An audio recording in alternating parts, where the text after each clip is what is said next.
প্রিয় গ্যাস, আসসালামু আলাইকুম। আশা করি সবাই ভালো আছেন। তো আমি এই মুহূর্তে দাঁড়িয়ে আছি একটু বেগুনের প্লটে। আমি আজকে আপনাদের সাথে আলোচনা করব বেগুনের মোজাইক ভাইরাস নিয়ে।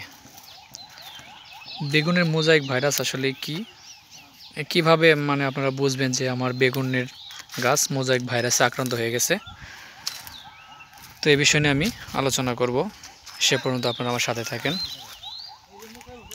তো এই বাগানে আমরা যে গাছগুলো আপনাদেরকে দেখাচ্ছি, দেখেন এই গাছগুলো সুস্থ এবং স্বাভাবিক।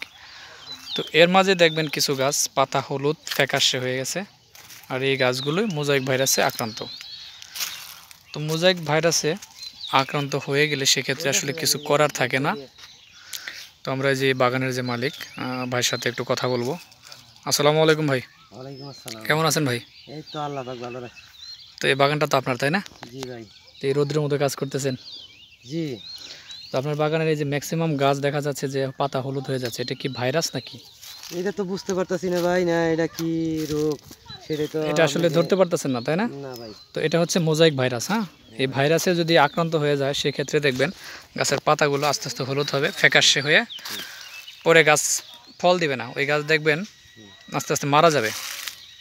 তো এটার জন্য আসলে ওরকম প্রপার কোনো সলিউশন নাই। তবে যে গাছগুলো সুস্থ আছে এগুলো যাতে আক্রান্ত না হয় সেই ব্যবস্থা করা যাবে। তো আমাদের যদি একটু দেখান মোজাইক ভাইরাস আক্রান্ত গাছ, এই তো মনে হয় না? হ্যাঁ হ্যাঁ জি ভাই। এই দেখেন প্রিয় গাছ, এই হচ্ছে মোজাইক ভাইরাসে আক্রান্ত গাছ। দেখেন গাছটা খাড়ো হয়ে আসতেছে আস্তে আস্তে, তাই না? এই গাছটা, ওই পাশের গাছগুলো দেখেন কত লম্বা। এই দেখেন আমি আপনাদেরকে দেখাচ্ছি। আর এই পাশের গাছটা, এটা হচ্ছে মোজাইক ভাইরাস আক্রান্ত গাছ। পাতাও ছোট হয়ে গেছে, তাই না? এটা পাতা কিন্তু ছোট হয়ে গেছে জি ভাই, এটা ছোট হয়ে গেছে।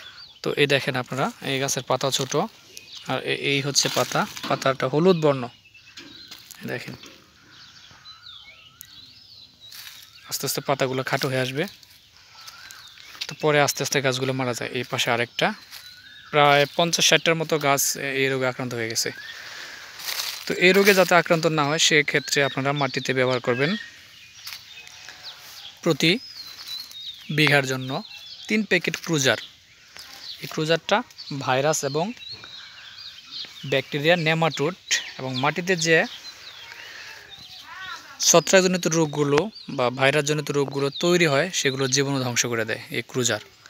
এটি অবশ্যই সারের সাথে আপনারা ব্যবহার করবেন, অথবা প্রতি 16 লিটার ট্যাঙ্কিতে 20 গ্রামের প্যাকেট গাছের গোড়ায় স্প্রে করতে পারেন। সেক্ষেত্রেও এই মোজাইক ভাইরাসের আক্রমণ থেকে আপনার বেগুন গাছ অনেকটাই সুস্থ সবল রাখা যায়। আর মাটিতে আপনারা ব্যবহার করবেন প্রতি বিঘাতে পটাশ 25 থেকে 30 কেজি, অর্থাৎ এমওপি সার, ইউরিয়া 5 থেকে 10 কেজি, বোরন হাফ কেজি, আর মাটিতে ব্যবহার করুন অবশ্যই জৈব সার প্রতি গাছের জন্য 1 কেজি। তাহলে দেখবেন অনেকাংশে এই রোগ আর আপনার জমিতে আসবে না, পরবর্তী গাছগুলো এই রোগে আর আক্রান্ত হবে না। তো সবাই ভালো থাকেন, ধন্যবাদ সকলকে, আসসালামু আলাইকুম।